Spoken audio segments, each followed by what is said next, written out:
Welcome to Season 3, Episode 26 of They Walk Among Us, a podcast dedicated to UK true crime. This is part 1 of a 2-part story. Listener caution is advised, as this episode contains adult themes and descriptions that some listeners may find distressing.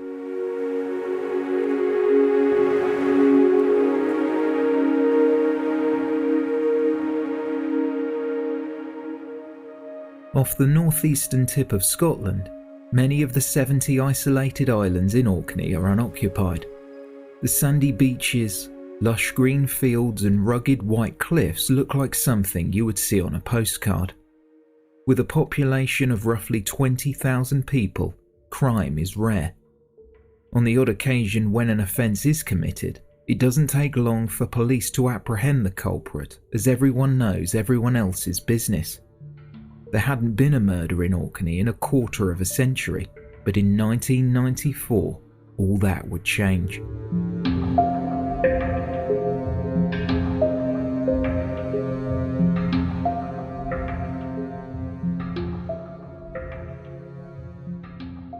On the evening of June 2nd, 1994, 26-year-old Shamsuddin Mahmood left the kitchen and walked towards the dining area of the Mumataz Indian Tandoori restaurant.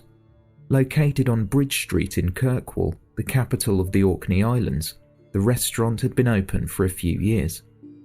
Staff were an ingrained part of the community, often running fundraising events for local charities, and the restaurant was a staple curry house for the residents of Kirkwall. At 7:15 p.m, as Shamsuddin, the soft-spoken manager of the Mumataz, was taking an order from a young diner, Sarah Glue, her mother and father witnessed a masked gunman enter through the front door of the small restaurant. The male, wearing a dark hooded top, jeans, light footwear and a dark balaclava, was also seen by a waitress who remained planted and perplexed by what she was seeing. Most diners thought the man, who had a distinctive stoop, was wearing a fancy dress costume. A 9mm automatic pistol was aimed at the bespectacled manager's left eye, and the gunman pulled the trigger at point-blank range. After passing through the head of its intended target and missing a family dining nearby, the bullet firmly lodged itself into one of the restaurant's walls. Customers were showered in blood, and Shamsuddin Mahmood fell to the ground. The diners panicked, some jumping from their seats, some thought they would be next. In the chaos, the gunman calmly left the restaurant before local businessman Donald Glue and his brother, who was also sat at the table, got up and made attempts to pursue the assailant. After their initial instinct to chase the gunman, they had second thoughts, so went back into the restaurant. As Shamsuddin Mahmood lay dying, someone took off their jacket and placed it over him to keep him warm. The gunman headed down an adjacent alley in between an adjoining building. A male with brown hair matching the gunman's description was seen running on Junction Road close to the restaurant around the time of the shooting. Attempts were made to seal off the island. The airport and ferry terminals were cordoned off for 3 days, but the shooter disappeared into the night. Shamsuddin Mahmood passed away from his injuries.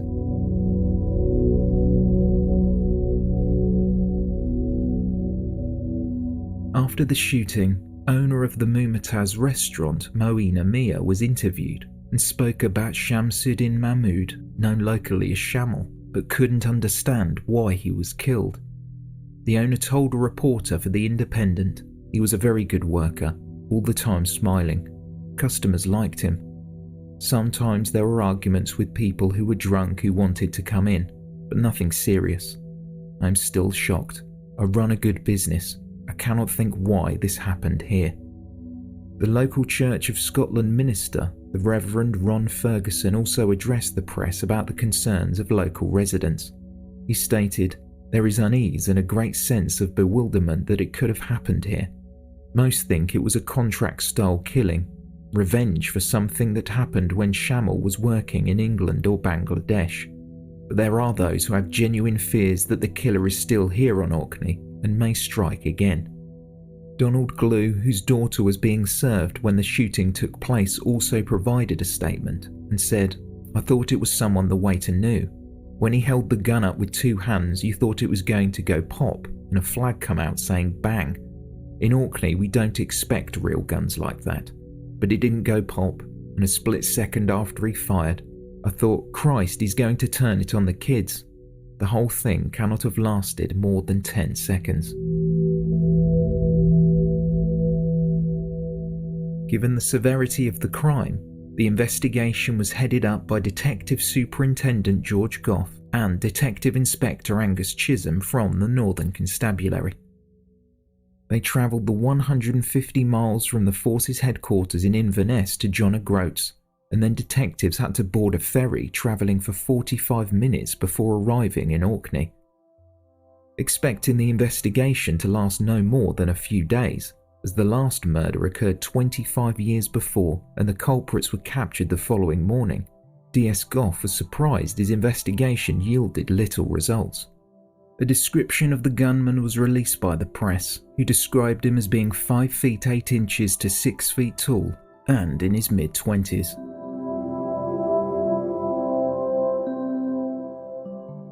At first, detectives concentrated their efforts on understanding who the victim was and if anyone bore a grudge against him. Their investigation found that Shamsuddin Mahmood was nothing but an honest and altogether ordinary person. Shamsuddin was born in the late 60s to a large respectable family from Bangladesh. He was the second youngest of 7 brothers and 4 sisters. After the death of his mother and father, the economics graduate travelled to England after having a disagreement with his friends and stayed with his brother Abul Shafuddin in Southampton. While his family had wanted him to be a lawyer, this wasn't a career he was intent on pursuing. Shamsuddin first worked as a waiter in a restaurant in Southampton, and then after visiting Orkney, he successfully applied for a position at the Mumataz restaurant shortly after it opened in 1992. He worked there for about 9 months before heading back to Southampton. Shamsuddin would return to Kirkwall in Orkney after seeing an advert in London for a job at the restaurant. He had been working as the manager at the Mumataz for just under 2 months prior to the shooting. Shamsuddin's family believed he had a girlfriend in Bangladesh who he intended on marrying, but his brother was aware that Shamsuddin was seeing someone else in Orkney. Though quiet, he was described as friendly and jolly by staff and customers. A local taxi driver said, like most young lads, he liked going out for a drink. He was such a good-natured person and full of fun. He was never a guy who would hurt anyone, and he never spoke of any trouble. It was reported that a day or two before the shooting, Shamsuddin had been spotted late one evening arguing with 2 or possibly 3 men inside the doorway of the restaurant, as he wouldn't let them in due to the late hour. They were never identified, but it was reported one of them said, "I'll shoot you." Also, a local, Norman Johnston, who operated the tugboat in Kirkwall Harbour, claimed he informed police that he saw 2 men driving near the pier the night before Shamsuddin was shot. They were acting suspiciously, travelling in a badly painted silver Ford Orion car. One of the men got out and was looking at the Mumataz. Norman Johnston described him as tall with a shaved head, tanned, and wearing an army-type shirt. In an interview with the Herald, Norman Johnston told a reporter that the man he had seen had been ruled out by police. The tugboat operator believed that the police suspected it to be an Icelandic fisherman known to a number of islanders, though he was certain the man he saw wasn't him. There were also reports around the time of the murder that a woman on the island whose phone number almost matched that of the Mumataz restaurant received a death threat. Her number was listed in the phone directory next to the Mumataz. "This is it. Your life is at an end," the caller reportedly said.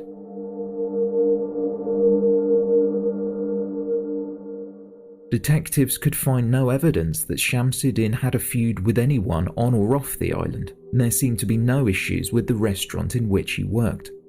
The staff were generous. They had raised £150 which was donated to the local branch of Macmillan, a charity that supports people affected by cancer.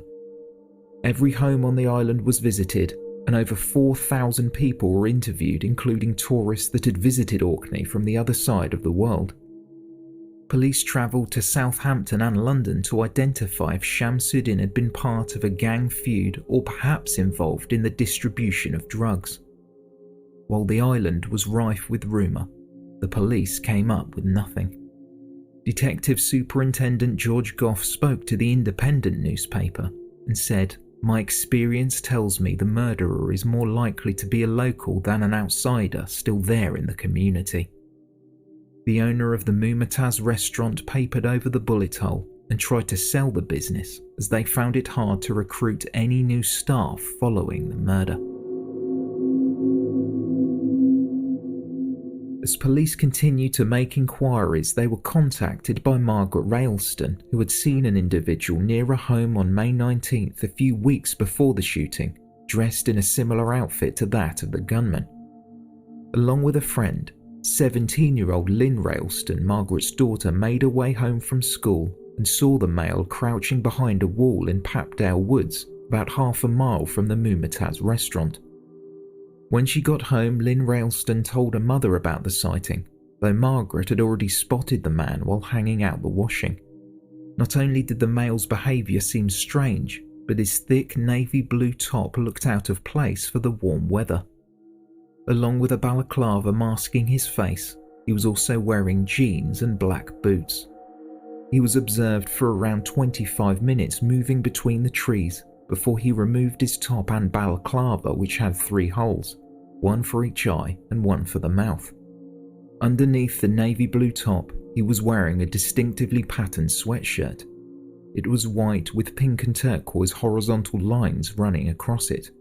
He was described as 5'7" to 5'8" tall, early 20s, stocky build, cropped hair, tanned complexion, and he appeared nervous.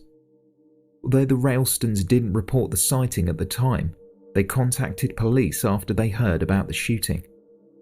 An e-fit was created along with a sketch of the sweatshirt, and Lynn Railston was told to contact detectives immediately if she saw the man again. Police later interviewed a handful of pupils who also confirmed that they had seen the male in Papdale Woods, but an identification was not possible due to the balaclava masking his face. On September 8, 1994, Lynn Railston again saw the man she had seen in Papdale Woods in a branch of Woolworths in Kirkwall where she worked. She was unable to notify police straight away as she was working, but when she had a coffee with her mother at 1 p.m, she saw him again leaving a bakery. While Lynn didn't know the man by name, she saw the exact spot where he was standing at the time. The sighting was reported to the police the next day, and the person of interest was identified through CCTV.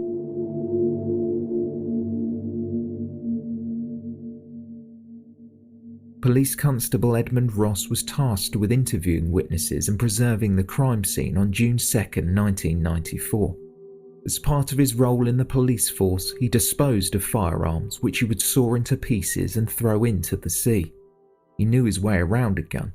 He was a registered firearms instructor and president of the local gun club. He owned a number of weapons which were kept safely locked away in a gun cabinet. There were 2 sets of keys. PC Ross was present when a spent cartridge was recovered from the floor of the restaurant. The cartridge was identified as coming from a 9mm bullet, and Edmund Ross informed detectives that it had been manufactured at a munitions factory in India, specifically the Kirkwall arsenal. Edmund Ross was asked to test every gun on the island that could fire a 9mm bullet. The results were sent off to a laboratory for testing, but it was determined that none of the weapons tested fired the bullet that killed Shamsuddin Mahmood.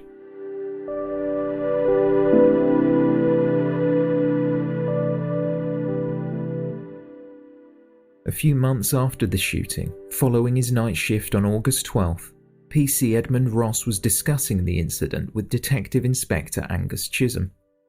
DI Chisholm inquired if they could obtain the address for the munitions factory in India, when Edmund Ross admitted that he owned a box of 9mm bullets made in the same area in India and the same caliber as the one found at the scene. PC Ross was asked where he got the bullets, but said he couldn't remember. The box was collected and there were 35 bullets inside. It was sealed and it appeared that none were missing. After being taken into evidence, the bullet casings were analysed and markings on one of them appeared to be identical to that of the spent shell found on the floor of the Mumataz Tandoori restaurant. Although reluctant at first, Edmund Ross told the detective inspector that he obtained the bullets from a school friend and former Royal Marine who lived on the island. Ross said labourer James Spence had given him the box of 9mm bullets to be destroyed after he left the Royal Marines during the early 80s.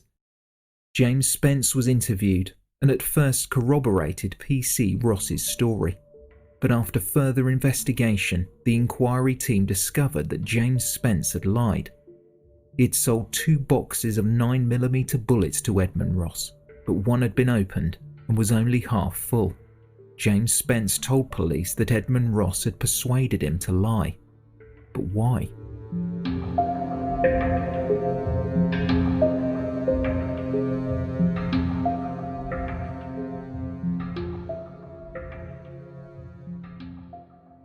The person that mother and daughter Margaret and Lynn Railston saw was 15-year-old Michael Ross, Edmund Ross's son. PC Ross told D.I. Chisholm that his son Michael had a white sweatshirt similar to the one worn by the man spotted in Papdale Woods. On the morning of September 24, 1994, Edmund Ross brought both his son and the white sweatshirt to the police station. A witness statement was taken from Michael by both Detective Inspector Chisholm and Detective Sergeant Alan Mackenzie. Edmund Ross was present and his son was not cautioned at the time. Michael denied that he was in Papdale Woods on May 19th, though he did admit to owning a balaclava matching the description of the one worn by the gunman. Michael told the detectives that he had taken the balaclava to school to show it to a friend, Alan Robertson. However, his friend wasn't in school that day. After the shooting, Michael's mother discovered the balaclava in his school bag. Upset that he would be taking that sort of headwear to school, especially given recent events, his mother told his father Edmund, who chastised Michael. Michael told detectives that he later placed a stone in the balaclava and threw it into the sea at Scapa Bay on the opposite side of the island. When questioned about his movements during the evening of the shooting, Michael explained that at 6:30 p.m. he left his home in St Ola. He cycled around the East Abyss estate in Papdale East, which is just under a mile from the restaurant, and at 7 p.m. spoke with Ingrid Watson and Hayden Ourston, 2 of his schoolmates. The conversation lasted about 5 minutes, and then Michael left. He told officers that he was nowhere near the restaurant at 7:15 p.m, but he did hear the sirens from an emergency vehicle. Michael said he arrived home at 8 p.m. Detectives thanked him for his statement, and Michael and his father left the police station.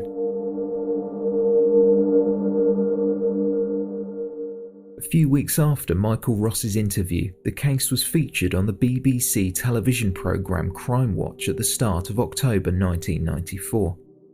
A number of witness statements were used to create a reenactment of the events. Earlier in the day on June 2nd, around 5:10, a witness who was walking down one of the narrow lanes next to the Mumataz restaurant saw a man who was acting suspiciously. As the witness walked past the individual, he felt intimidated, as the suspicious figure wouldn't stop staring at him. The man was described as being in his late 20s, 5 feet 8 inches to 6 feet tall, and held himself like a bodybuilder.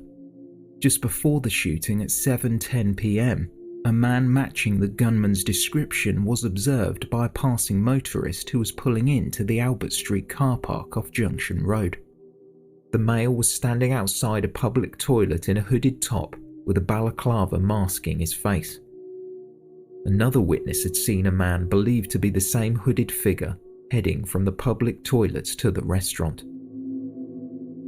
The programme also reenacted the sighting of the male in Papdale Woods using the witness statements given by Lynn Railston and her mother Margaret. Detective Superintendent George Goff described the man's actions as commando manoeuvres for no obvious reason. Despite a plea from the detective superintendent and 30 calls being received in the incident room, at the time, no arrests were made.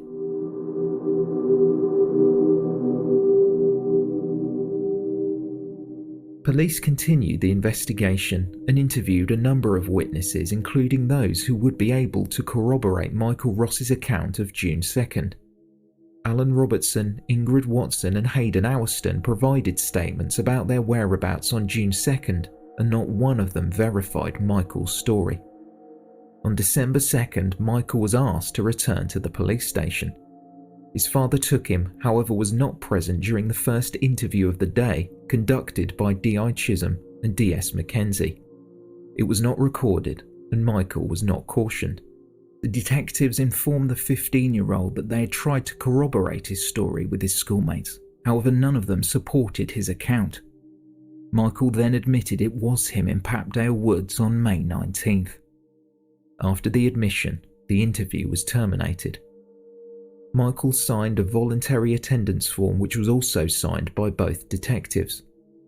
Part of the form read, unless the interviewee was detained under Section 2 of the Criminal Justice Act 1980 or was arrested, he was free to go whenever he wished. The subject matter of the interview was labelled as a breach of the peace. After lunch, Michael was interviewed again. Edmund Ross was present. This was the first interview in which an audio recording was made, and both detectives also took notes. Michael was cautioned and was told he was about to be interviewed regarding the sighting of him in Papdale Woods on May 19th. He told the detectives that he was hiding in the trees that day, expecting to see fellow pupil Jamie Wetherill, a person whom Michael had been told was physically abusing his girlfriend. Michael said he was going to give this other pupil a fright to stop him from hurting his girlfriend again, but Jamie Wetherill didn't show up. Michael then repeated his account of taking a balaclava to school to show a friend, his mother finding it, and it being thrown in the sea. He said he had not worn a balaclava since. The interview was then terminated. After a short break, the tape recorder was turned back on, and in a second recorded interview, D.I. Chisholm went back over Michael's account of May 19th. Michael agreed with the details taken and then signed the paper on which the account had been written. Another voluntary attendance form was signed, which included the statement that unless he was detained or arrested, he was free to go whenever he wished. The subject matter on this form was not labelled as a breach of the peace. It stated that Michael was to be interviewed in connection with the offence of murder. A third interview was undertaken by D.I. Chisholm and D.S. Mackenzie, and Edmund Ross was again in attendance. Michael was asked about his whereabouts on the evening of June 2nd. Much like his statement provided on September 24th, Michael again explained that he left his home around 6:30 p.m. He met Hayden Owerston and Ingrid Watson at 7 p.m. and then left soon after. He did provide further detail about the conversation he had had with the two schoolmates, in which he told them that he had punched a fellow army cadet. He also said that Hayden Owerston's brother was present during that conversation. In this interview, Michael confirmed that the conversation didn't last more than a few minutes, but he definitely left them by 7:10 p.m. He said he got home at 8 p.m, walked the dogs, and when he returned around 8:30, his mother was home. Michael claimed that he was nowhere near the restaurant when the shooting occurred. He provided details of his whereabouts the morning and afternoon of June 2nd, and also described his bike, a black and maroon Rally Mustang, and the clothes he was wearing, a black jumper with red basics written on it, blue jeans, and black combat boots. He told the detectives when he was out on his bike, he had a green rucksack on his back, which contained a jacket. Michael made attempts to explain where he had been using a map, but his father occasionally intervened and pointed out the precise locations. As the questioning continued, tape in the recording device ran out, so the interview was stopped and then resumed once a new tape was put into the machine. As no one had left the room, no caution was given. Michael reiterated that he had spoken to Ingrid Watson and Hayden Owerston on June 2nd around 7 p.m. He informed detectives that when he heard the sirens, he was in the vicinity of Big Knoll Park, close to Papdale East, just under a mile away from the restaurant. He again repeated his account of how he disposed of the balaclava that he had worn on May 19th in Papdale Woods. Michael's statement was repeated back to him by Detective Inspector Chisholm. No changes were requested, and the interview was terminated.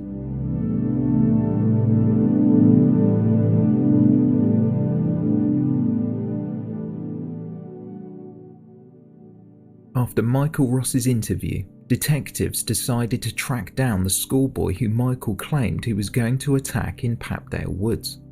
While Jamie Wetherill did exist, he had left the school some months before, so police considered Michael Ross a person of interest. After being re-interviewed, Hayden Howerston and Ingrid Watson again confirmed they had not seen Michael on June 2nd. While carrying out the interviews to verify the teenager's whereabouts, detectives had also learnt of the box of sealed 9mm bullets that had been provided by PC Edmund Ross. As markings on one bullet casing matched that of the one found on the floor of the restaurant, detectives again interviewed James Spence on December 5th, who had given Edmund Ross the bullets. In a previous interview, Spence had said that there had only been one sealed box of bullets, but detectives were informed that Edmund Ross had approached Spence a few weeks after the shooting. He asked his friend not to mention this other box of opened and partially used 9mm bullets. Only 10 to 12 remained, and were the same type of bullets used by the gunman. Subsequently, Michael's father was interviewed on December 6th, and although he denied there had been more than one box of bullets, he told detectives that one of the keys to his gun cabinet had gone missing. Michael Ross was arrested that day on suspicion of murder. He said nothing on his journey to the police station. It was believed that Michael was lying about his movements on June 2nd, and he had access to firearms and ammunition. He was again interviewed under caution in relation to the murder. His father was not present, and he declined the services of a solicitor. When asked why he travelled to Papdale East, he told the detectives that it was for a bit of exercise. Asked why the two friends he had spoken to would lie, Michael couldn't provide an answer, although suggested Hayden Howerston's brother might have remembered, as he was there as well. After providing the statement, Michael was then released and taken home. Witnesses who saw the gunman either enter the Mumataz restaurant or flee the scene were shown a picture of Michael Ross, along with 11 other photographs of similar-looking individuals, although no positive identification was made.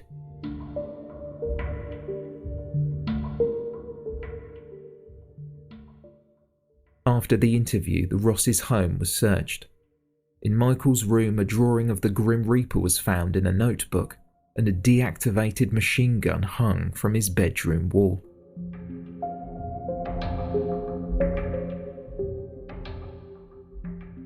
While the police had been looking into Michael Ross as a suspect, officers also spoke with Kater Moyes, a teenager who was around the same age as Michael. He claimed that Michael held racist views and provided a statement to that effect. He later signed a second confirming the first to be true. This would be a decision that would come to haunt Kater decades later.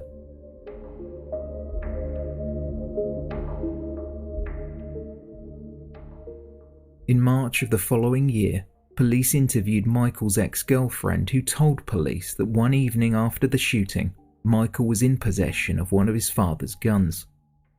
Though Michael said he had taken the firearm from his father's gun cabinet, the ex-girlfriend did not see the weapon, as Michael said he didn't want to get it dirty as they were on a sandy beach. With all the information gathered throughout the investigation, the police submitted a report of their findings to the Procurator Fiscal, a public prosecutor in Scotland who investigates suspicious deaths, but it was deemed there was insufficient evidence to prosecute.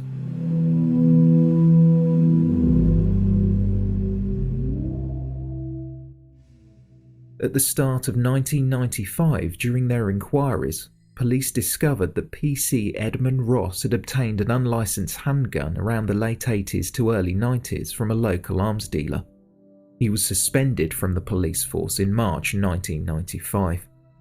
Following this discovery, and James Spence's admission that he had sold bullets to his friend, which the officer had not disclosed to detectives, Ross was charged with attempting to defeat the ends of justice, along with another charge of possessing a handgun without a firearms certificate. A trial was held at the High Court in Inverness during May 1997. James Spence told the court that during a conversation between him and Edmund Ross, he asked how the investigation into the death of Shamsuddin Mahmood was progressing. PC Ross informed his friend that it was likely he was going to be questioned by detectives, as a bullet casing found at the scene was similar to some bullets he had sold the officer. Edmund Ross asked James Spence to lie about the number of boxes he handed over, and asked his friend to say that the bullets were to be destroyed, not privately sold. The prosecution alleged that Ross had hidden this information, so suspicion was averted away from him, his family and friends. In court, his son was named as the prime suspect in the murder of Shamsuddin Mahmood, though it was stressed by a senior police officer that there was no forensic evidence tying Michael to the crime, and he wasn't picked out during a police lineup. Following a 6-day trial, Edmund Ross, who had been a police officer with the Northern Constabulary for 23 years, was found guilty by a majority verdict and sentenced to 4 years in prison. Addressing Edmund in the dock, the judge, Lord Maclean, said, "You knew where your duty lay, and you willfully failed to carry out that duty."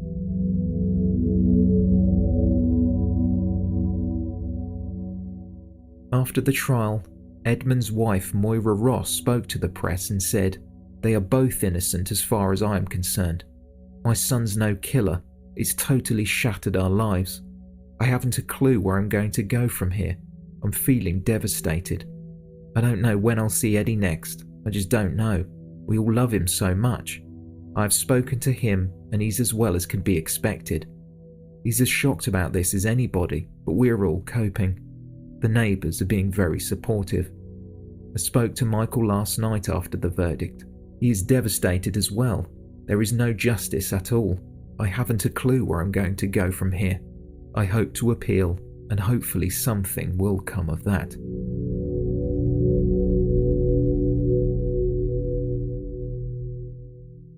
Edmund Ross spent 2 years at Inverness prison before being released on licence. He continued to claim both him and his son were innocent. He said they had never met Shamsuddin Mahmood and never been in the Mumataz restaurant, though they had planned to have a family meal there a week after the murder.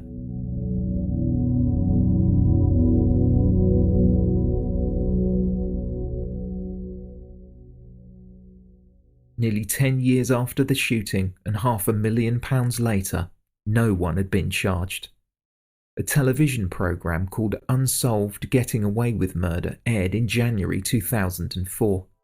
It featured interviews with retired members of the police force and local journalists who recounted the events and the investigation into the death of Shamsuddin Mahmood. Detective Superintendent Urquhart of the Northern Constabulary stated that evidence strongly pointed to a racially motivated crime. The prime suspect noted in the report given to the Procurator Fiscal was named on the television programme, though he declined to be interviewed.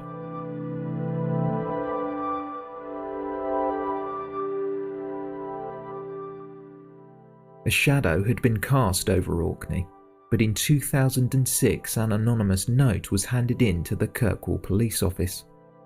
The author claimed on the evening of June 2, 1994, they had seen a gunman in a public toilet on Kiln Corner, about a 4-minute walk away from the restaurant. They described the individual as being around 15 years old, white, and had a balaclava on the top of his head that hadn't been rolled over his face. The gun was described as a polished metal or silver, and similar in style to that of a Beretta. The gunman exited a cubicle in the male toilets, but when he was spotted, he went straight back in and locked the door. The anonymous author wrote they had lived long enough with the guilt of not coming forward. It was signed, a worried sick witness. While the individual never wished to be identified, A civilian worker that sat behind the reception desk at the Kirkwall police office coincidentally recognised the person who handed in the note. Police were informed and the author was contacted. They gave a statement in which they believed it was Michael Ross holding a gun on the night of the shooting. They also claimed they saw Ross outside the restaurant a few weeks before Shamsuddin Mahmood was killed, shouting racist abuse and threats of violence. A cold case review team was formed to again assess the existing evidence. At the end of May 2007, an arrest was made.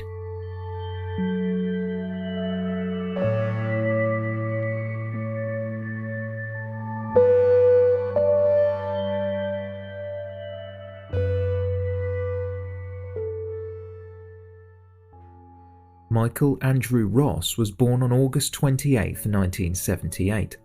He had a younger brother and sister. The family lived in a bungalow overlooking Scapa Flow in Santola. Both of Michael's parents were Orkney born. His mother Moira worked as a nurse in the cancer ward of Kirkwall's East Bank Hospital. His father Edmund Ross had served in the army for 5 years and wanted his son to follow in his footsteps. Edmund Ross joined the police force and served as a police constable in Kirkwall. Fascinated by firearms, Edmund kept a number of weapons at the home. His son Michael shared his interest and had always wanted to be in the army since he was a boy. Michael joined the Lovett Scouts Cadet Force, and part of their exercises included firearms training. He became a top marksman and joined the Black Watch, now part of the Royal Regiment of Scotland. Michael worked hard, attained rank of sergeant, and won praise for his courage in Iraq and Afghanistan.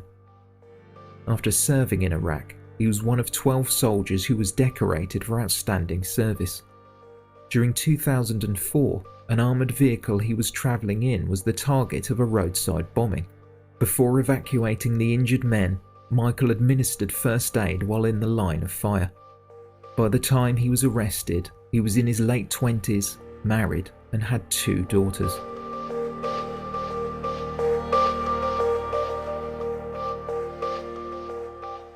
During May 2007, Michael Ross appeared before Inverness Sheriff Court to hear the charges against him. He made no plea and was released on bail to await trial. The following year, at a preliminary hearing in March, his defence advocate Donald Finlay QC explained that his client would be pleading not guilty to murder.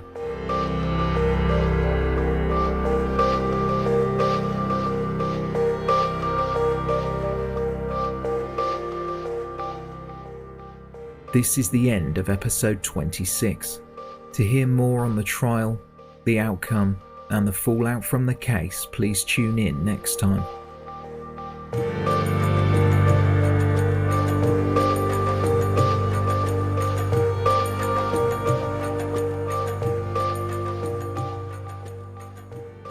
Thank you for listening, and special thanks to our Patreon supporters. For more information, please visit theywalkamonguspodcast.com.